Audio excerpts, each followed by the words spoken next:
All right, come on in. Just come on in. Start the venting session right now, guys. Texans fall to the Chiefs in the AFC divisional round, 51-31. I'm Daniel Gotera here in the KHOU newsroom to talk about this game. Boy, I didn't think we would be in this situation about an hour and a half ago. But we'll dive into all this madness that this game had to offer here in a little bit. Again, 51-31, the final score. Texans lose. The season comes to an end after a really exciting run there for a little bit in the playoffs. Well, at least we had about 3.5 quarters of exciting football to talk about. So the Texans got off to a great start in this game, as we all know. And feel free to leave comments, concerns. Like I said, I don't have a psychology degree. I don't really know if I can dive into some of that stuff. But anyway, we'll vent together. So let's start at the beginning. Texans, Chiefs. I mean, we this morning on our H-Town Rush Sunday morning show, I talked about keys to the game. Had to start fast. Okay, the Texans started fast. The first game all season where they started this quickly. In fact, 21 points in the first quarter, the most they've ever scored in the first quarter in franchise history. They get it done today on the road. Opening drive touchdown, special teams touchdown. Then they take advantage of a fumble deep in Kansas City territory, and they score another touchdown. That's 21-0, and you're thinking, oh my gosh, what's happening? In fact, I tweeted that. What is happening? So the Texans get out to a 21-0 lead. They get into the first part of the second quarter. Then they drive the ball all the way down into Chiefs territory again, and there was a big decision by Bill O'Brien to make. Do you go for it on that 4th and short, or do you kick a field goal? It looked like they were going to go for it, but they couldn't get the play call in time.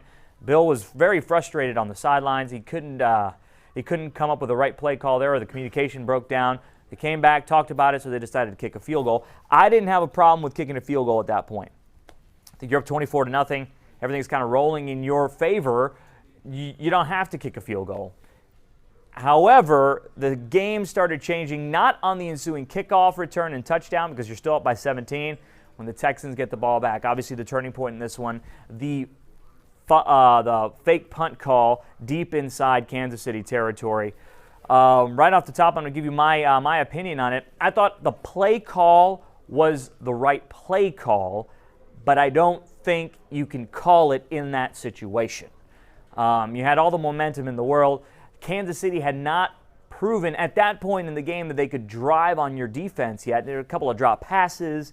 They couldn't get anything going offensively, forced them to do something on that side of the ball, punt it deep. Your punter's been great all season. Brian Anger has been great. But Bill decided to roll the dice. Riverboat Bill O'Brien right there. The play call was good. It took too long to get in. They took too long to execute it. They were on the line of scrimmage for too long. And, credit Kansas City's safety Sorensen for making a nice play there on that drive. And then from that point forward, it was just a complete collapse. Everything fell apart on defense. They couldn't stop anybody. Chiefs 7 straight touchdown drives, which ties or sets an NFL record in the postseason. And it all fell apart as soon as the Chiefs came out 35-24 in that third quarter after halftime. Kind of had the idea that if the Texans didn't score on that next possession, it was going to be lights out, and that's exactly what happened. So Texans lose 51-31. The final score. Deshaun Watson played a decent game, but then when you fall behind so quickly and that snowball starts rolling, it's kind of hard to come back from. They had a couple of 3-and-outs. They couldn't stay on the field for prolonged drives, which was another one of my keys to the game. Keep the offense on the field, run the ball like they were doing it early on in the first quarter. They were getting big chunk plays with Carlos Hyde. They couldn't do that. They couldn't keep that momentum going in the second quarter once that Chiefs offense started rolling. And that's the thing about playoff football. You have to gauge momentum in those situations too. It's not just about looking at the scoreboard. It's not about all that, especially if you're on the road. A head coach has to kind of see where the teams are, the fans, the crowd, and that's why that fake punt call was so poorly timed, I think, because you run the risk, obviously, that the Chiefs stop it. They did. They score a couple of plays later, and then it's a 10-point game, and everybody starts getting a little nervous on those sidelines. So let's take a look at some of the comments here. Let me pull this up real quick. See, what do we got? Let me pull this up. Oh, here we go. Wow, 118 comments. Oh, boy. Here we go. Let's see. Why do we keep Michael Robinson? We go, why do we keep a coach that gets out-coached? I'm tired of having a coach be out-coached. Okay, well, that's going to be the topic of conversation all offseason. Up until that point, up until that fake punt, everyone was happy with Bill. Special teams were great. Special teams were excellent all season long until after that, and then it kind of broke down. Special teams were great. The play calling was creative. They were mixing in Will Fuller very well. They had, Tony Romo was drawing it up during the broadcast. They had confused some of the looks. Kansas City was a little confused as to what the Texans were going to throw at them. But then that call is going to loom large. I think in the history of Houston football, this is going to be called the fake punt game. We talked about one Houston franchise blowing a big playoff lead. Now a second one does, 24-0. When you lead 24-0, you can't lose that game. Okay. There's a lot of angst against the head coach, and honestly, I don't think the Texans are going to do much when it comes to that position, because it's really hard to get rid of a coach when you get to the AFC divisional round. You have a 24-0 lead. You've won the division for the last 5 years. From their position, this is a franchise that doesn't make those bold type of moves, those reactionary type of moves, judging by one or two decisions that are made on the field. We haven't seen that in the past, so I don't know if that's going to happen, although a lot of the fan base would like that to happen. Now, they may make changes defensively. Talking about the defense, they were aided early on by a couple of drop passes from Kansas City. They actually, I know a lot of this stuff came in garbage time, but let's take a look at some of the stats.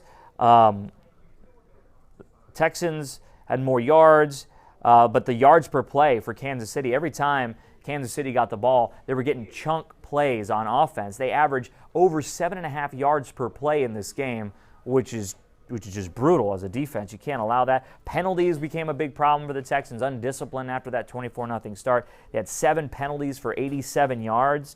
They wanted to control time of possession.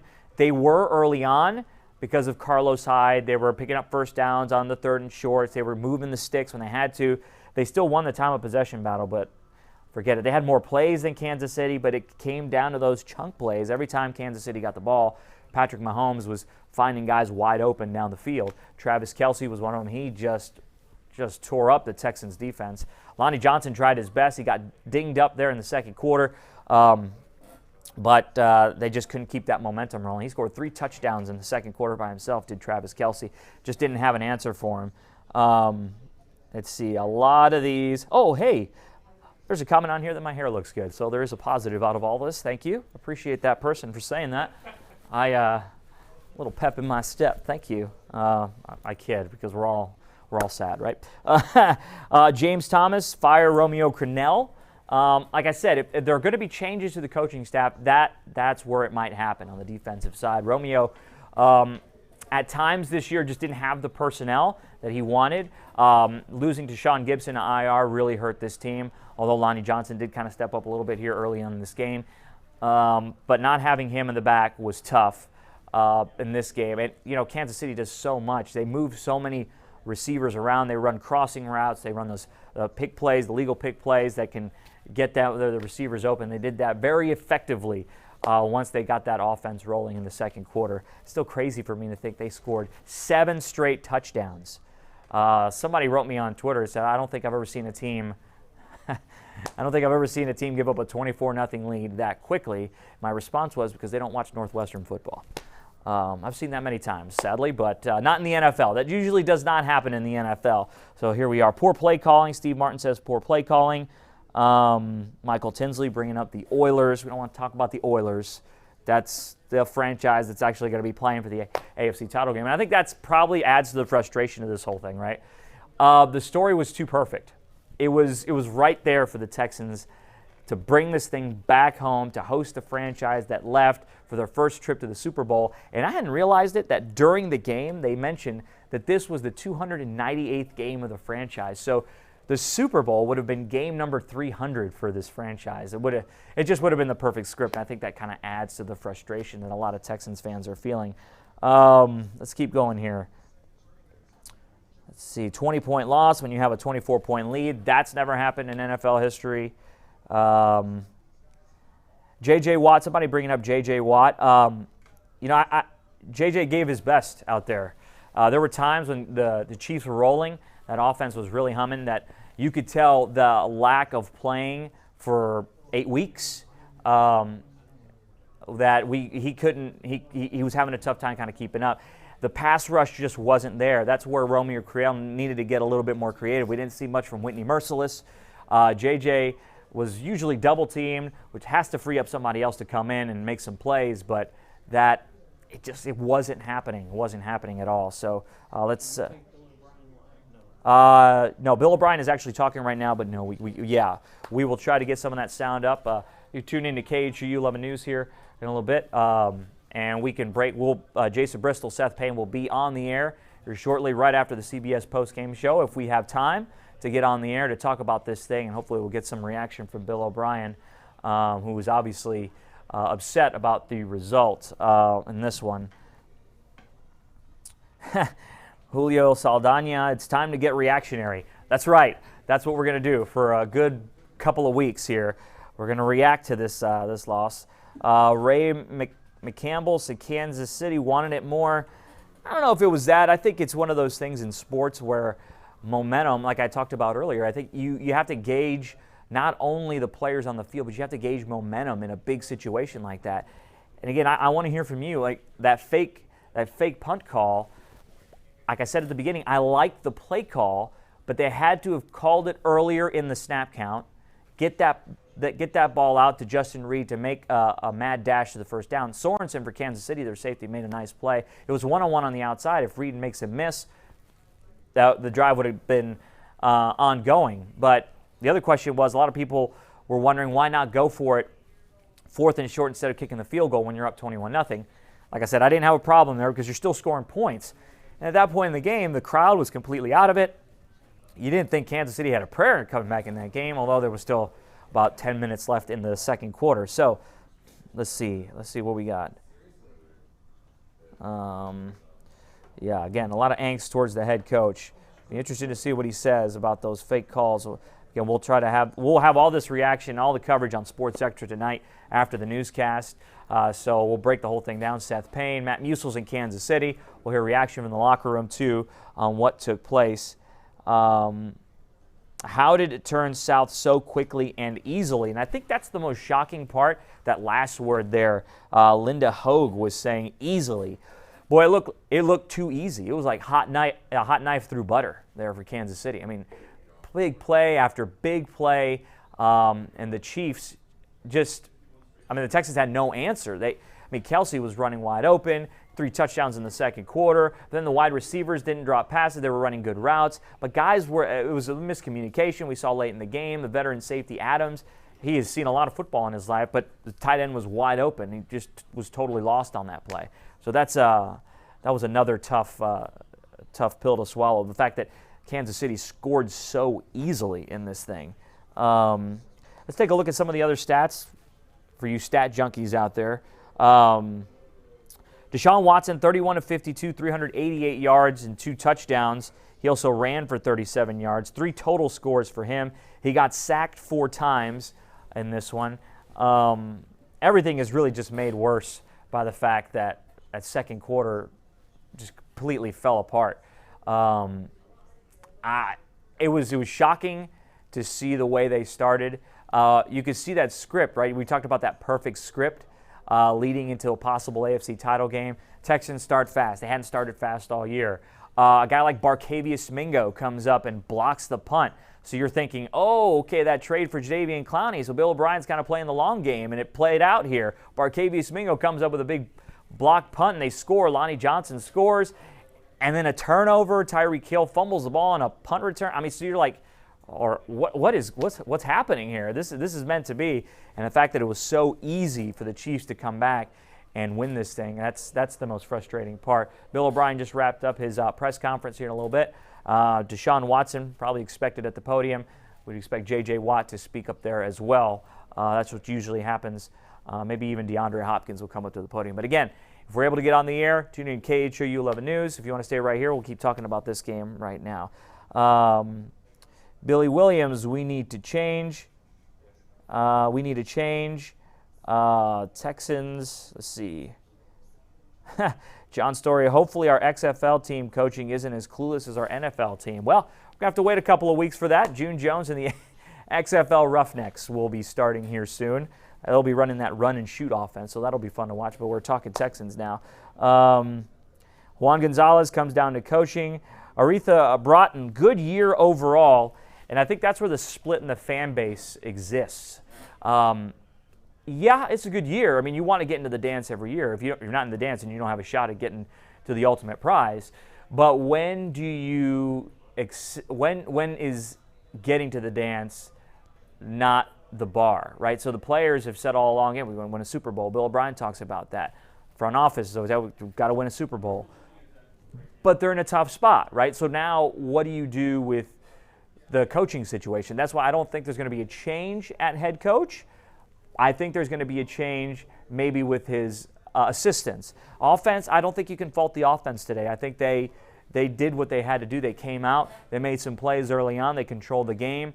But then once that momentum starts going in the opposite direction, they did have to make some plays that they didn't make. There was a couple of drops on the Texans side that were plaguing the Chiefs early on. But the front office has to decide when is a move going to have to be made. So is the confidence factor there that Bill O'Brien can take this team past this round?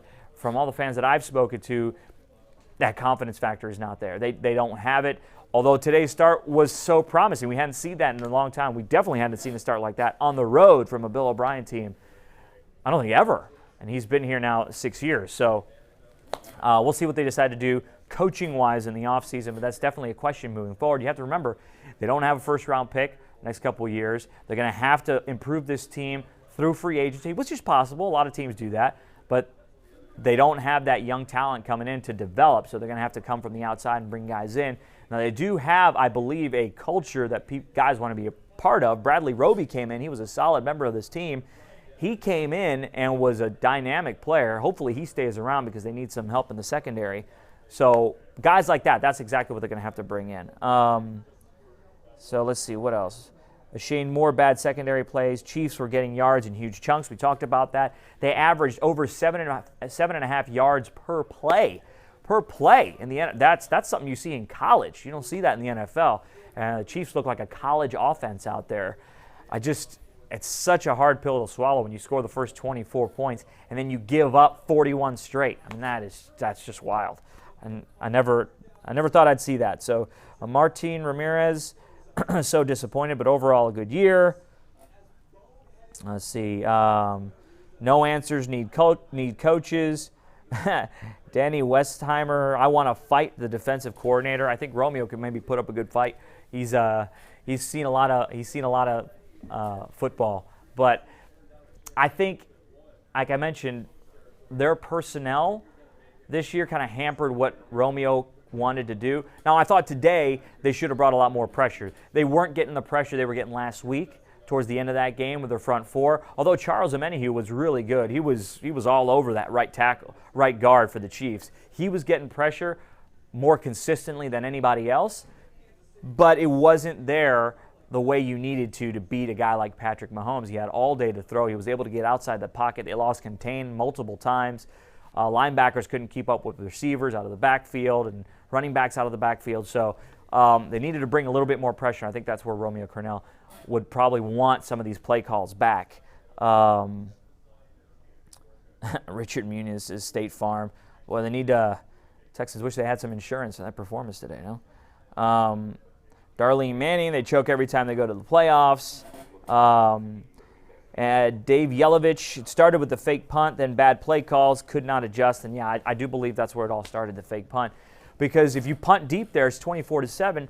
If Kansas City drives the length of the field on you right there, they're going to still eat up a little bit of clock. But the fact that Kansas City got the ball at, I believe it was just inside the 40-yard line off of that fake punt, they scored 3-4 plays later, and all of a sudden it's a 10-point game. And now the onus goes back on the offense to stay on the field. And while they did a little bit of that, they couldn't get the momentum going like they wanted to. Oh, and then we haven't talked about the fumble on the return, the kick return as well. That just can't happen. You can't have those moments. You can't turn the ball over on the road like that against a team in Kansas City with the explosive team. DeAndre Carter, he's had some nice plays this year, but that was a moment that he's going to remember for a very, very long time. Let's see. Life as a Houston sports fan. Let's see. What else do we have here? What other comments? Still love the Texans. We were talking about that on our Sunday morning show. How would a possible Super Bowl run rate up against an Astros World Series run? And we thought that this is a football town. Honestly, this would have actually gone crazy. So Bill O'Brien's actually talking right now. We're getting some of that reaction. So see if we can relate that to you. Yeah. Bill O'Brien talking about this was a game of momentum. These playoff games are games of momentum. So, and that's what we saw. Once the Chiefs got that on their side, they get that really loud crowd at Arrowhead on their side. Then it's going to go in the Chiefs' favor. So now it'll be the Chiefs and the Titans in the AFC title game next week. Tennessee beating New England on the road, beating Baltimore on the road. I talked with Warren Moon on Friday about that Tennessee team, whether or not that's a squad that has a chance to really make some more noise, go to the Super Bowl. I mean, they play a brand of football that wins in the playoffs. They run the ball consistently. They don't make mistakes. They don't turn the ball over. They haven't been doing that. And that's what they've had to do to win games. Now, the Texans did that early on in this game, but they couldn't continue that formula of success later on. Another person calling for Romeo Cornell. Let's see. Nazario Muro saying clean the house, new staff all around. Titans coach is in his second or third year. He's already advancing past O'Brien. We saw Frank Reich do that last year with the Colts. So we have to see where this organization goes from here. They have the star players at place. They have to decide what they're going to do with Will Fuller. Will Fuller's a guy that you saw how he changed the game when he was on the field today. The offense is totally different, whether it's running the ball, whether it's passing the ball, different routes that they can run. Will Fuller was tremendous this season when he was on the field. He's just got to stay healthy. I think because of that potential, they bring him back. I think he's got that big play ability. If he can stay on the field consistently, look out, the Texans offense could be good. One of my other keys to the game was get creative, and we saw that early on from Bill. But then later on, he tried to get creative when it didn't have to be. We saw Kenny Stills on a reverse wide receiver pass. It didn't work. He got sacked. So there were moments where you have to judge where to use your creativity, and Bill O'Brien didn't do that very well down the stretch. So, okay, more people bringing up the fake punt. You don't do that on that side of the field. So, like I said, we will have a lot more reaction to this on Sports Extra. From Kansas City, our Matt Musil is there getting reaction from the players in the locker room. We will hear from Bill O'Brien, Deshaun Watson, hopefully J.J. Watt, DeAndre Hopkins, all those guys on what they thought about this game. It'll be interesting to see what those guys on defense say when you're up against an offense that just is seemingly unstoppable, like the Kansas City offense was there in that game. So, let's see, what else do we have? What else do we got here, guys? We can. Let's see. Yeah, if Bill O'Brien's off, we can roll it. O'Brien's audio is really bad at the very beginning for about the first okay. Well, 8 minutes or so. Okay, we're trying to get some Bill O'Brien sound for you right now from the podium. Let's see some more of the comments here. Poor play calling.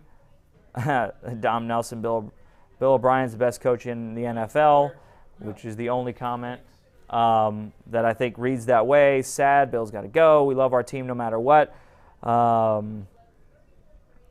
Let's see, blowing a 24-point lead and losing by 10 is inexcusable for a coach, really for a team, especially at the NFL level, and lose by 10 and lost by 20. Let's see, what else? Once we get that Bill O'Brien sound up and running, we can hopefully play that for you guys, the audio from the podium. Let's see, do we have it? All right. Okay, I think we're going to go to Bill O'Brien here real quick from Kansas City. It was a fourth down. I just decided to kick the field goal. Your thoughts on Patrick Mahomes and just how tough it is once he's on a roll like that to see him He's a great player. I mean, hard to stop him. Got a great offense. Just didn't do anything to really stop him. Bill, is this any tougher? You're up 24-0, it gets away to make it any more painful? Yeah, I mean, 24-0 was a really good lead, like no doubt about it. But I don't think any lead is safe versus these guys, and that's why we felt like we needed 50 points, and we weren't able to do that. How do you feel about the way your defense played? I mean, obviously we gave up a lot of points, so not very good. Was there anything about the fake punt that you felt they were susceptible to? Yeah, we felt like we had a look, and it just didn't work. Bill, you guys have had some really tough playoff losses since you've been here. 30-0 Chiefs, 21-7 Colts last year. This game, why should fans believe that it's going to get better with you as the head coach? I feel like we're in the right, we're moving in the right direction. I think we did a lot of good things this year. Not enough, obviously. Feel good about where we're headed. You often say it's on you. You have to coach better. Is a loss like this, giving up 51 points, being outscored 51-7, is that on coaching? Is that on you? Yeah, I think we definitely have to coach better. Yep, we didn't do enough to put our guys in good enough positions to make plays. So we definitely have to do a better job of coaching. What is the plan for Kelsey? We tried to play some man on him, tried to double him sometimes, mix in some zone, and just was a tough night. What was your message to your players after that? Not much you can say. These guys gave great effort this year. They battled hard, and we just didn't do enough in the end. You're up 24-0, you have 58-yard kickoff return, special teams have played great up to that point. How big was that? Yeah, that was another one that was a tough one. We gave up a big return there. They did a better job than we did, on that return, and we just didn't make the play. Bill, what would you say to the fans that got so excited about the chance to host the NFC Championship game for the first time, being up 24 points? Yeah, not much to say, John. We just go back and regroup and have a good off season, and show up next year and battle again. Every year is different. Feel like we did some good things this year. It wasn't enough. So not much to say. What was Hopkins' a rib injury, and what does it say that he was still able to get over it? Yeah, he's a tough guy. Yeah, he definitely had a rib injury, and he battled the whole night. You guys you're getting in the divisional round. You're getting close. What's holding your team back? I don't know. I think we got to look at everything. I'm not sure. I wouldn't be able to answer that right now, but we got to look at everything. When you're up 24-0, 24-7, in your mind, you're still thinking we've got to figure out a way to score 50 points in this game? Well, I definitely thought that we were going to have to score more than 24. Yeah, I did. I think that they're obviously a very explosive team, and it just didn't work out. So that's the kind of strategy you have to adopt specifically for an opponent like them? Yeah, I think so. I think when you're going against a team that's that explosive on offense, you got to try to keep scoring, and we weren't able to do that. And so we didn't score enough points. So given how this game fleshed out, is this your most disappointing loss here as head coach? I don't know, Mark. You know what I mean? I think any loss is tough. This is a tough loss. I feel bad for the players. Guys put a lot of work in, and we just didn't get it done. Knowing you had to score a lot of points, though, why go for the 3 on 4th and 1 rather than pressing it, try to get set? Yeah, I felt like I had a first down there, and when I didn't, again, I just felt like we didn't have a great play there for the 4th down at that point in time. So I felt like it was better to kick the 3, but that's very fair question. But I felt like it was just better to kick the field goal there. Do you expect Romeo Cornell to be back next year as your defensive coordinator? Yes, I do. I do expect him to be back. I think that we'll talk to all. Sure. We'll meet with all the staff members, one by one, and see where we're at. But yeah, I do anticipate him being back. Why didn't you challenge the spot? Who told you that? It's just tough to see a replay upstairs, so it was tough to to tell whether they would overturn that. You know, I don't think they would have overturned it relative to what I was being told, what they saw upstairs. Thank you, Bill. Thanks.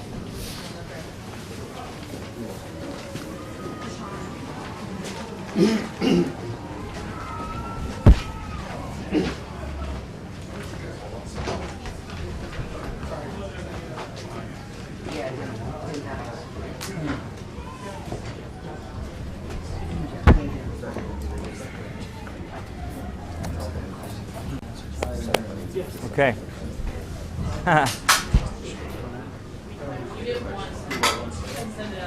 Anyone want stats? Doesn't have any. We on this one here? Okay. Okay. All right. We are here. We are here back. That was Bill O'Brien in Kansas City talking about this. And you know this guy sitting next to me, Seth Payne, former Texans Sports Radio 610 host and our KHOU football analyst. So Bill O'Brien saying there, we talked about it before you got here, a lot of folks online saying you got to get rid of Romeo Crennel. Obviously, that's the instant reaction, right? From a defensive performance like that. Bill O'Brien said he expects Romeo to be back and that he expected that they had to score more than 24 points in this game. You know, they got out to a fast start, but what are your overall impressions of this one? I would be okay with bringing in new blood. I hesitate to blame Romeo Crennel for the fact that they don't have enough guys that can cover.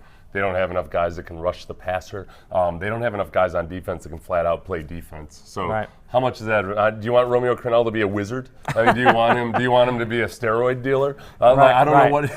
Well, that's what I had mentioned earlier. I said there's only so much you can do with personnel. Right. I mean, because Deshaun Gibson goes down. That's a huge loss. So there's kind of like moving pieces. Adai wasn't there today.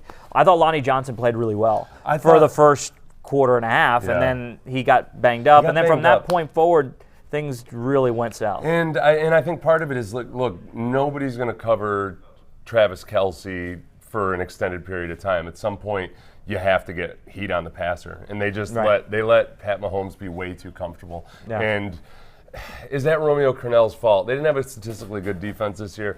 I think back to 2011. When Bob McNair encouraged Gary Kubiak to hire Wade Phillips as a defensive coordinator.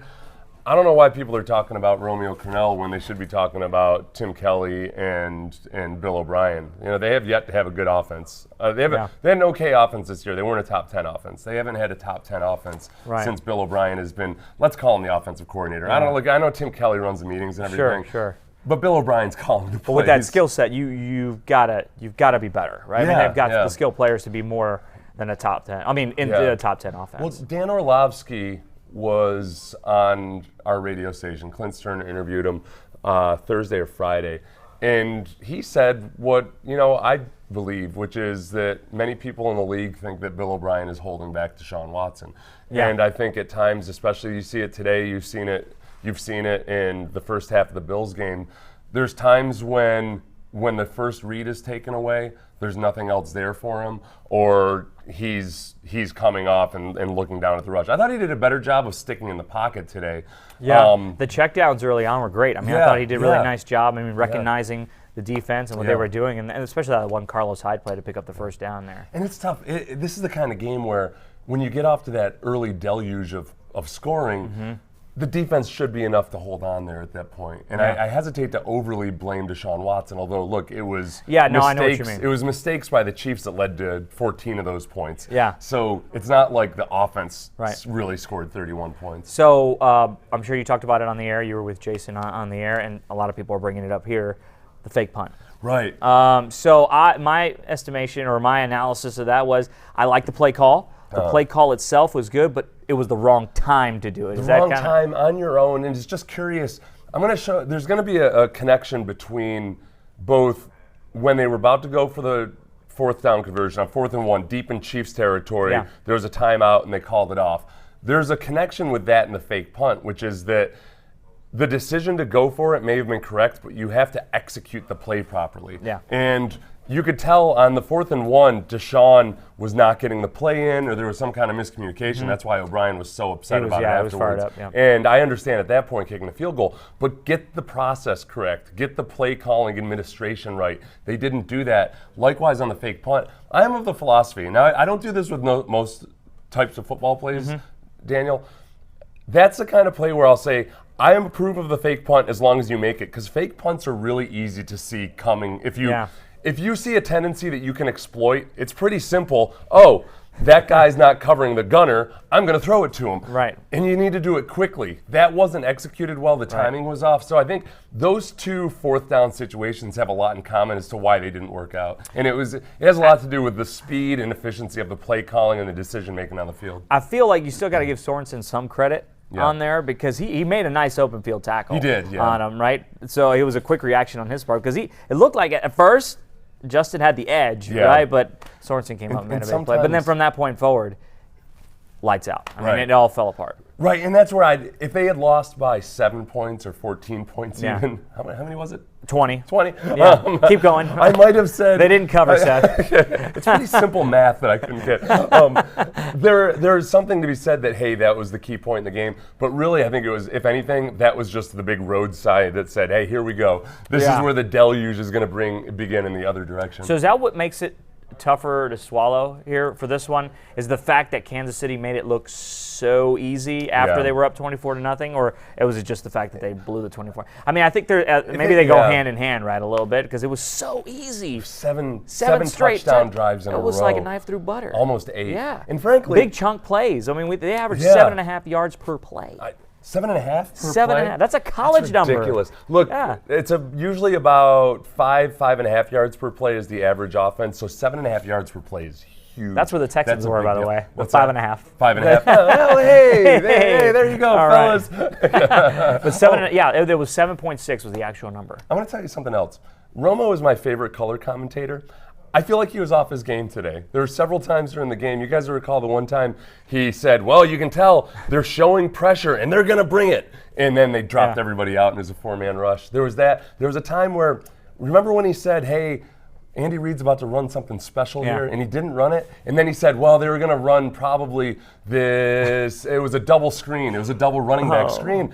Like, that's the kind of thing that sometimes coaches tell a guy in production meetings to help him out, or they see it in practice. They're not supposed to talk about it. So Andy Reid's going to find out that, hey, Romo told everybody about that double run. Well, they're going to watch that tape all week long, right? Yeah. So, and I think that maybe the other frustrating part was that the story was too perfect, right? It would have been too perfect to go up against the Titans here at home in the AFC title game. I said during this broadcast earlier that it would have been the 300th game. The Super Bowl would have been the 300th game in franchise history. And that would have been the Super Bowl. That would have been the Super Bowl. I think also, so like the story was too perfect. It was, that's what worried me kind of going in. It excited me a little bit more, but it worried me. It was too perfect, and also I don't think the players had this issue, but I did as a fan. I found myself this morning looking at this game in which the Texans were a 10-point underdog as a trap game somehow. Yeah, right. We're thinking about next week when you've got this huge obstacle in front of you. Yeah. And yeah, I'm let down. This is the kind of game where, look, if O'Brien had just lost this game with dignity, then maybe people wouldn't be talking quite so loudly or often or unanimously about whether he should keep his job. But this is 3 embarrassing playoff losses in either the wild card or divisional round. Right. You have the Chiefs game, embarrassing loss. You have the Colts game last year. Look, if you lose to the Patriots a couple times, fine. But the Colts game last year and now this game where they simply were not competing. So that's the big letdown. Well, here are the playoff losses in the Bill O'Brien era. 2015, 30-0. 2016, 41-28. That was the Patriots one, but that was where they actually looked. That was competitive. Yeah, it was competitive. And you blame that on Brock. Yeah, well, Fuller dropping that touchdown pass too. And in 2018, 21-7, and now 51-31. Yeah. So it's a tough spot, right? It's a tough spot for the organization. Yeah. Because you have this like loud section of the fan base, like, oh, we got to make a change. But how do you do that? How do you do that when you have a coach getting your team consistently to the playoffs and then getting to the divisional round now? How do you do it? How do you do it? Do you remember? Let's see. Well, I know it's you do ironic. it. Well, Marty Schottenheimer with the Chiefs. That's right. Continually making the playoffs, not doing anything with it. Marvin Lewis winning seasons, not doing anything with it. At some point, is Bill O'Brien simply Marvin Lewis? Is Bill O'Brien Marty Schottenheimer just with weaker offenses? Right.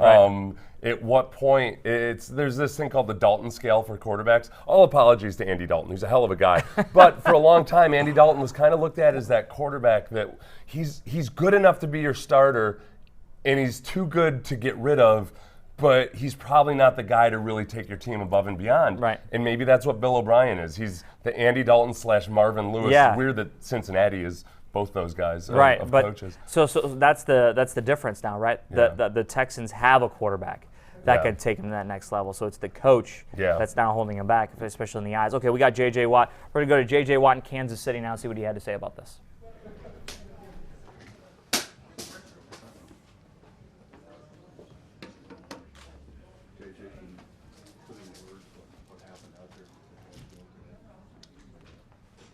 No, I really can't. The way you started, everything was going your way. You know, you sit there as a fan, you see the momentum shift. What was it like going through that on the field? It wasn't fun. I mean, sports are all about highs and lows. I mean, that's really, when you boil it down to it, that's what it's about. It's about people come to the game, people play the game to experience those highs and lows. And today we experienced an extreme high early, and then we experienced a hell of a lot of lows as the game went on. I mean, it sucked. It's not fun. I mean, but that's what happened, and you wish it didn't happen like that, but that's what happened, and so now you have to live with that, and that's what happens when you get into this game, when you get into sports, is you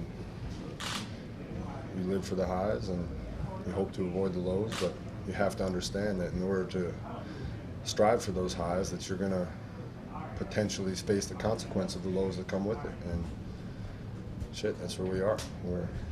We're experiencing that low, and it sucks. What sense did you have about the fake punt and how that was going to change things?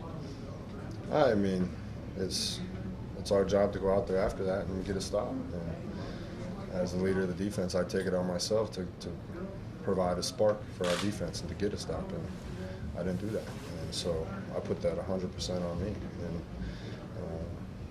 at any point, not just after the fake punt, at any point. And so as a defense, we have to go out there and we have to make a stop. Somebody's got to make a play. That's the same thing as last week, same thing as any football game. Somebody's got to make a play to change it, especially when momentum swings like that, and we didn't do it. So I put that on my shoulders. How helpless a feeling was it that they scored touchdowns on 7 consecutive possessions? Not good. Not a good feeling. JJ, you always find ways to fuel your fire. I'm guessing that you were going to be ready to go into this offseason. I mean, we want to get totally healthy, but this got to fuel your fire again. Yeah, I mean, there's no, it's not going to be a long break for me. It's going to be back to work pretty quickly, obviously trying to make sure the body's 100%, but there's not going to be a lot of break time, a lot of downtime. It's going to be work back to work as quickly as possible. Coming back with the injury, did it feel more difficult on the second week back than it was last second? I mean, it's still, back when we made the decision to play, we said week 1 or week 2 of the playoffs, the risk level's the same, everything's pretty much the same. So, we try to manage it as best we could, obviously, and we knew that running plays were the higher risk plays. We tried to avoid those, and so we had a good plan for it. But I came out and it's all right. So now we'll just get it back to 100%, which shouldn't be a problem, and go from there. How do you break down the defense? Like you say, you all season long, and you missed half of it, but there were stretches where you guys just couldn't make a play, couldn't get a stop, and then that all came in today in one brutal stretch. Yeah, I mean, you have to also give them an incredible amount of credit. I mean, it's a great football team with a great coaching staff, great players, and Patrick Mahomes is an incredible player. Those guys deserve a ton of credit. Kelsey, Tyreek, I mean, those guys all deserve a ton of credit. And then on our side, it's just a matter of making a play. It's a matter of finding a way to break up that momentum, that run that they made, and we didn't do it. I mean, I could sit here and try and come up with some answer for you, but we just didn't do it. And so, like I said, I put that on me. How different does it feel to have a 24-point lead against them than like any other team? I mean, like I said, the beginning of the game was exactly how you would write it up if you could possibly write it up in a script. I mean, you go up 24-0 on the road in a tough environment, and your special teams making great plays, and then it all fell apart. And so it's, like I said, highs and lows. Highs and lows. Thank you.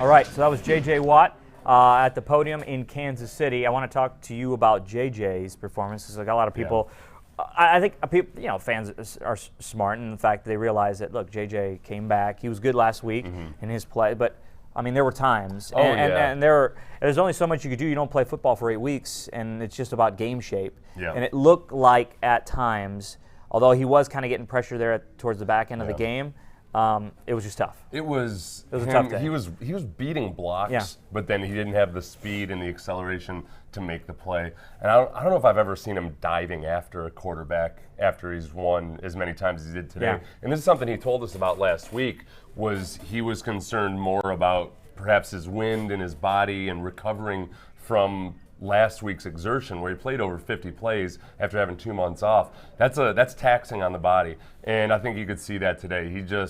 I was more worried about his legs. It looked like his upper body strength was just fine. There were some times in the run game too where it hurt, not just with him. The outside linebackers today had a really rough time. Versus the outside run. I'll play that tonight on KHOU. I had about 10 different plays I could have chosen from that showed outside linebackers, defensive backs not coming up on those jet sweeps. So a jet sweep. Usually a jet sweep should work a couple times a game. Yeah, Kansas City does a nice job with those. But it was a steady diet. Yeah. It was just one after the other. It felt like every series. So then it's difficult, right, for a defensive coordinator at that point.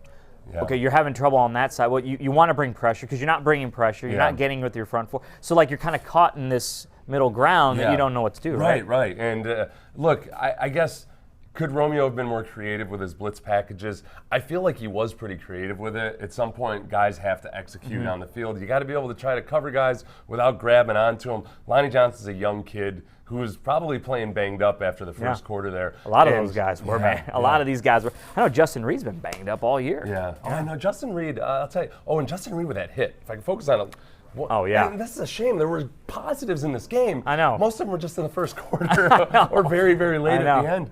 It was in the first quarter. Justin Reed with that hit that he had on Tyreek Hill. Oh, it's huge. Mean, he's mastered the legal hit. Yep. You know, like in this day and age where it's really hard to legally hit people anymore, he's like a legal Steve Atwater. You know, and Steve Atwater was legal back in the day. He'd have been arrested these days for what he used to do.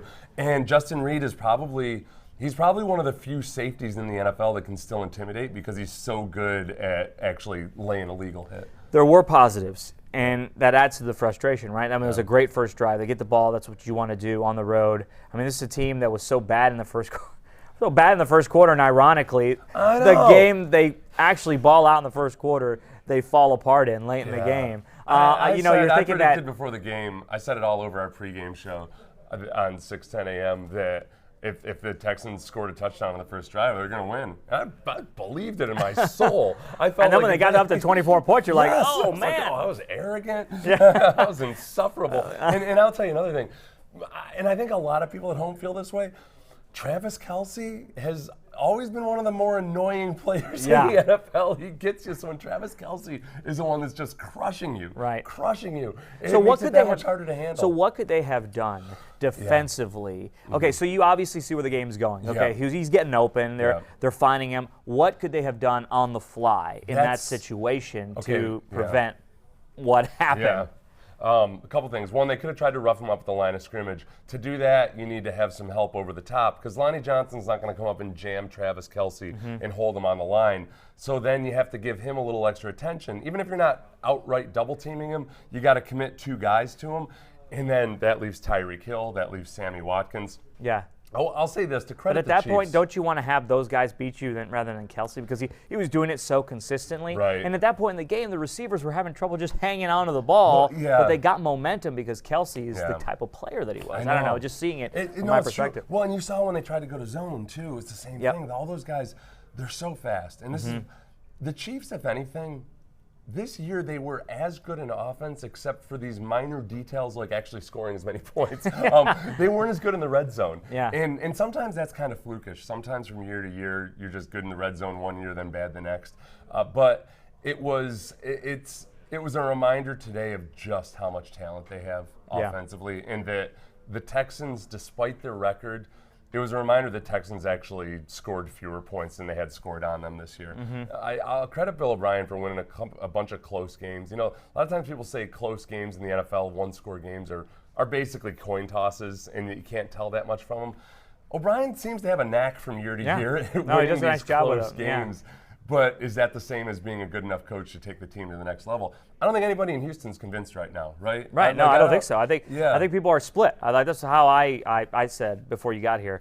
I think the fan base is split. There's that one half of the fan base that thinks, okay, well, we're getting in the dance, right? One of these years we're going to break through. Yeah. The other one's like, oh my God, destroy the whole thing, fire everybody, and start over. You know what I mean? Every time Deshaun gets hit, you think, all right, is it Deshaun's fault, or is it that he's not getting the tutelage that Pat Mahomes clearly is? And now Pat Mahomes has other things going for him, including all that speed we were just talking about. The other thing, too, that's hard to tell, and you made a good point, early on, he was hitting these quick hitting routes. You know, the quick slant to DeAndre. They were using the running backs in the passing game. Somewhere along the way. Will Fuller as a decoy. That's right, yeah. Remember that one play they drew up? Will Fuller, instead of going deep, the safeties backed off, and he just stopped his route right at the first down mark, got a first down. Yeah. And that's where sometimes, I think some places where the Texans offense is stalled out is in the receivers and or Deshaun Watson adjusting to pressure, adjusting the blitzes and changing their routes, option routes where they break off a route when they see there's a blitz to give Deshaun a quick option. Sometimes those quick options just aren't there. Sometimes you could say it's just the flat out call in the huddle that's not getting guys open enough either. If you look at Kyle Shanahan and some of these offensive coordinators, they get guys open a lot through route combinations, through running the ball effectively. Some of the running of the football, in my opinion, isn't where it should be either, because at times the offensive line, including the tight ends, they don't look crisp and clear enough in who they're blocking and sorting out their assignments. And it's been going on for several years now. I felt like it got better this year, but I don't know if maybe that's just because they were a more athletic offensive line. So they were better because they were more athletic and better football players, but not necessarily a better unit overall. Yeah, it'll be nice to see Titus Howard come back next year when he's healthy, because he looked so good there early on. Let's going over some other we won stats. time of possession. We did. There you go. Yeah, time of possession in Houston's favor. You know what else? Total yards. What's that? Total yards? Total yards. Them. Yes. Got them by 8. Texas had more passing yards, but the penalties got them. They had 8 penalties.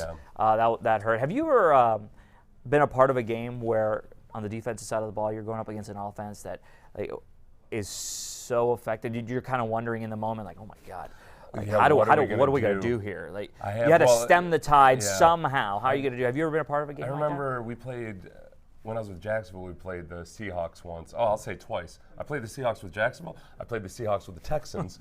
Let's see. One time it was with Sean Alexander as the running back who was just crushing us. Right. The other time was the year we ended up going 2-14, and we were in that stadium, which is a much more intimidating place to play than Arrowhead Stadium, and it's a helpless feeling. Yeah. You know, you don't have any answers. You're trying to keep your composure and not flip out and be finger pointing in the huddle or on the sideline. You can't devolve into a Pop Warner team.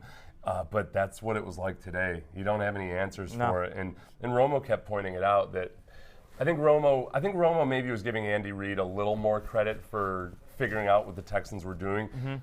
I don't mean to take anything away from Andy Reid. Andy Reid did a really good job of attacking the weaknesses. And one thing Andy Reid does that some coaches surprisingly aren't good at is when he knows something's working, he doesn't try to get too clever and go away from it. He just keeps hammering it. Like those jet sweeps. He did today. Yeah, if we can hit the edges. The Texans were acting at times like they thought the hash marks were the sidelines on defense. Like they were just like, there he goes. God. You must be out of bounds. There we go. You talked about the red zone.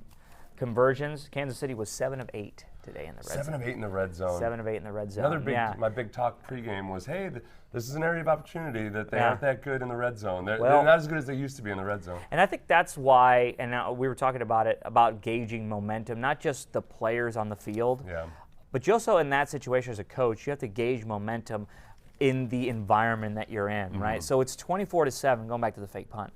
It's 24-7. I get that you want to make a play.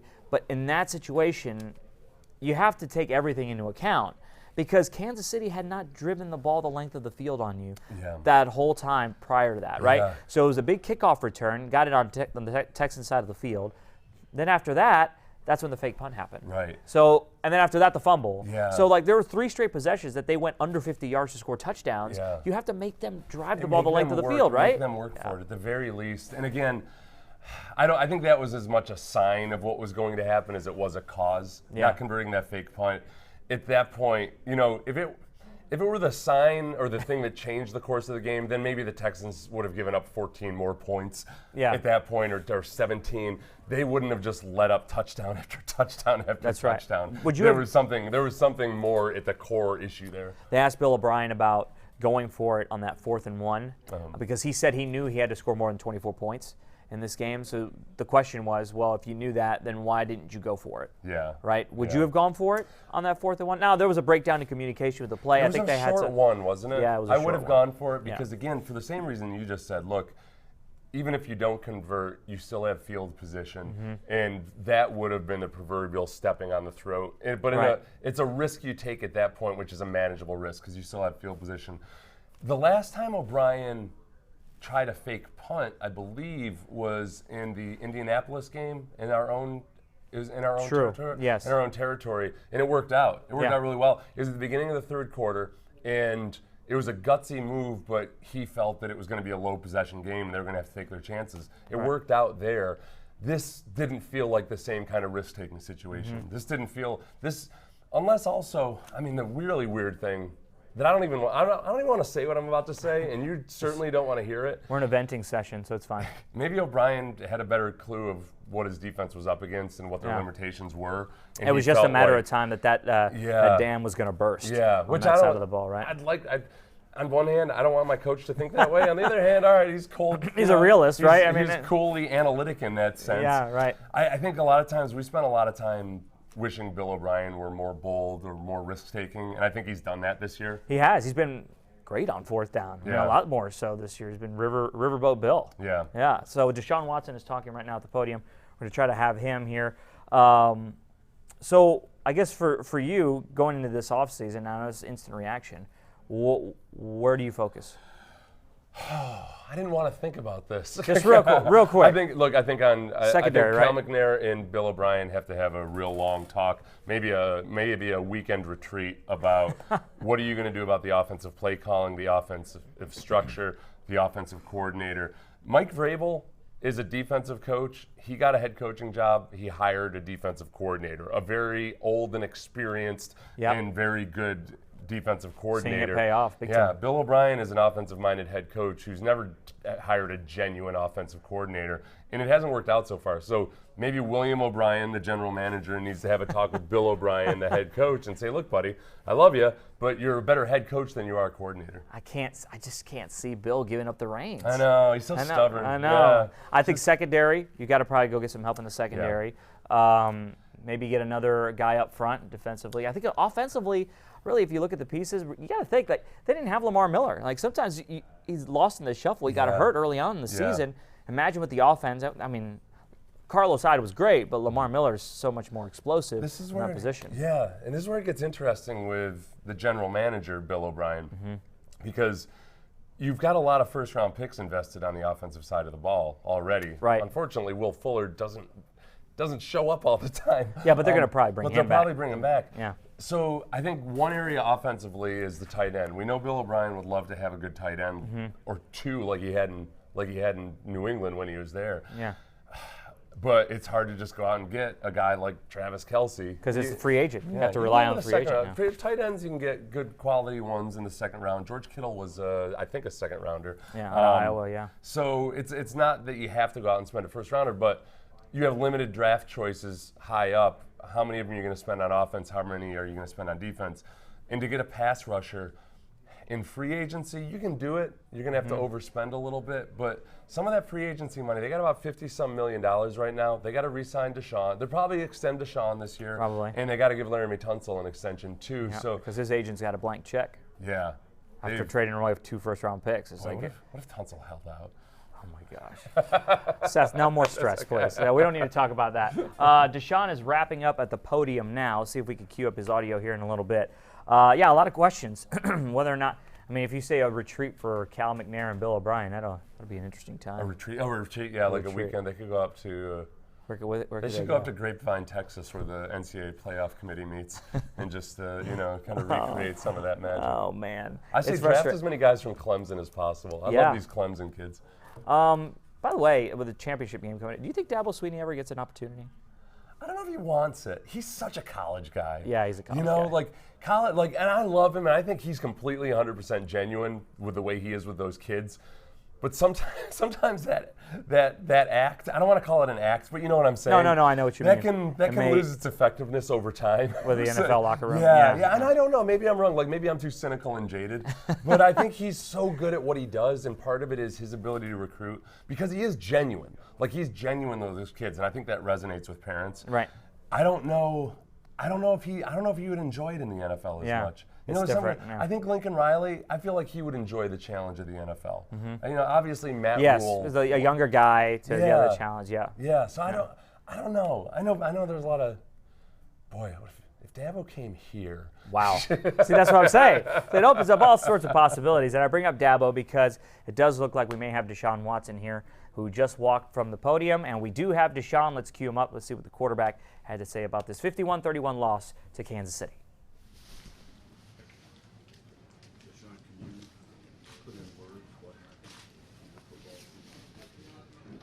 Momentum switch, and we couldn't get it back. That was pretty much it. Why do you think that is, Deshaun, that you couldn't get it back? I mean, home field advantage. They, kept making plays. Crowd got into it. We couldn't overturn the momentum. That was pretty much it. Do you have any disbelief right now? You're up 24-0. You're in control, but it was still early, and now the way things are fleshed out. I mean, that's playoff football. Two great teams going at it, going back and forth. We're going to deal with adversity, and we couldn't flip the script. That was pretty much the whole thing. When you scored the touchdown late to cut it to 10, you guys obviously still thought you guys could make something happen. Was there anything on the sidelines? Did you feel a different energy? I mean, the game is never over. I mean, regardless if we're down 10, 24, you seen it last week, 16, and we turned it around in the fourth quarter. So the game is never over. We're going to keep fighting. I'm going to keep fighting as long as I'm on that field and I'm healthy. And keep pushing to try to get points. And, we couldn't do that, and they did a good job of holding us from scoring extra points. Is this the most disappointing loss of your brief career?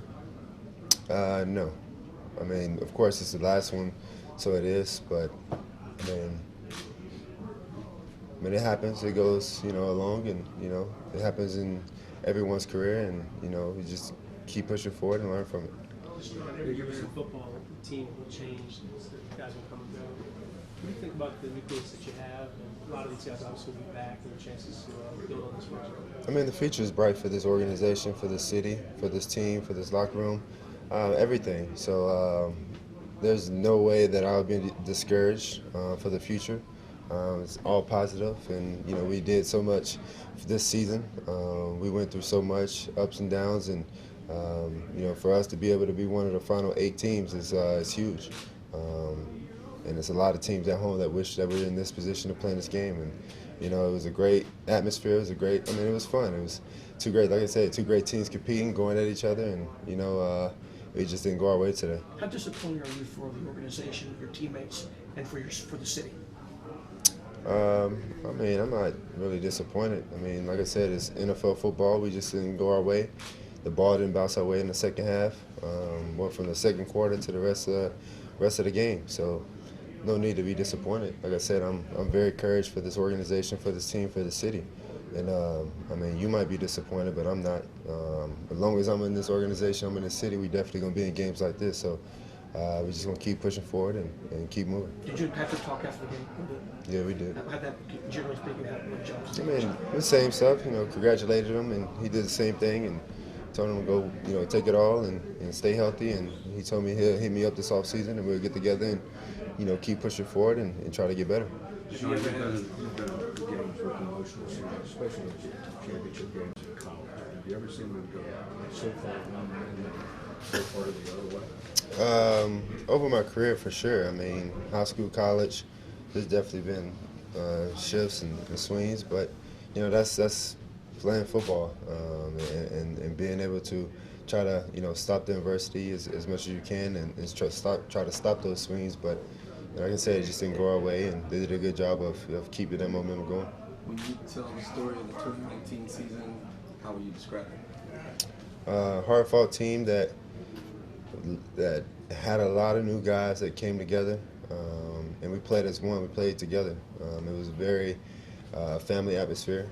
We had a lot of fun, even through the bad times, but the good times. We had a lot of energy, and we brought a lot of spark for this organization. And this organization is still on the rise, and it's still new, and the best is yet to come. Any doubt that Bill O'Brien is the right coach to lead you guys? There's no doubt. I mean, you might have doubt, but there's no doubt. I mean, I love that man. I'm gonna play hard for that man, and I mean, y'all can say whatever y'all want to say, through all the media and all the writing. But as long as I'm at quarterback, he's cool with me. He's got my heart. He's gonna get all my 110% every time I step on that field. So y'all can say whatever, but I'm gonna always be rooting for that man and gonna play hard for him. So. What do you think about the way DeAndre played after having to have his ribs x-rayed at the half, and he kept going right back out there? Man, that's just the heart and will he have. He wants to win. He wants to compete. He wants to continue to, try to do whatever he can to, try to get us, on top to win the game. So it's no surprise for me. And he's a tough player. He's a great person. He's a great teammate, and that's what he wanted to do, is be out there for his teammates. Deshaun, you mentioned that you're more encouraged than disappointed. Was that your message to your teammates after you left the game, or what did you tell them? I mean, of course everyone was down bad, but just keep your head up, and it was a great year. I loved everyone that was in that locker room that put everything on the line, and for all the guys, who knows what's going to happen this offseason, but for all the guys that's going to be back, let's keep going and use this motivation in the offseason to get better, and next time around, we win this type of game. Was there any discussion? Was there any discussion last night or today, like, look, fellas, we win this one, the next game will be at NRG? I mean, we all knew it. I mean, everyone saw it, everyone knew it. But we were just focused on this game, and we started fast, but we didn't finish it. Thank you. Thanks, Sean. We done? Yeah, that's it. We're done. All right, that was quarterback Deshaun Watson. He had his moments in this one, but the Texans lose 51-31. I thought it was interesting there towards the end. He was asked about Bill O'Brien. He said he's always going to play hard for him. It's kind of the character of Watson. He's that type of player. But that question is going to linger. So we'll have a lot more analysis about this game on Sports Extra tonight and on KHOU 11 News. We're going to break this thing down. We're going to hear from the other guys in the locker room. Matt Musil's in Kansas City. For now, one final thought from you, Seth. What do you think? I'm trying not to cry. But also, they need to get a better pass rush. Defensively, you have to rush the passer. They didn't rush the passer well tonight. JJ, I give a complete pass to for even showing up in the postseason. And he did generate pressure. He just didn't have the legs to get it done. Beyond that, more guys got to show up. And some of that means they got to bring in new personnel. Aren't you going to love the questions about what we're going to do with Bill O'Brien? Oh, yeah. Over the next 2 or 3 months? For a long, well, really. For a long time. For the next 6 months at least. Yeah, until the next, it's a playoffs now. It's turned into, hey, all right, I appreciate, I don't want to sound ungrateful about the division championships. I know. But you got to get over the hump. Exactly. At some point, you got to do it. All right, Seth, thanks for joining us. We'll see you later tonight. Thanks for joining us here on Facebook, Twitter, Periscope, all these social media apps. We will check you out a little later. Thanks.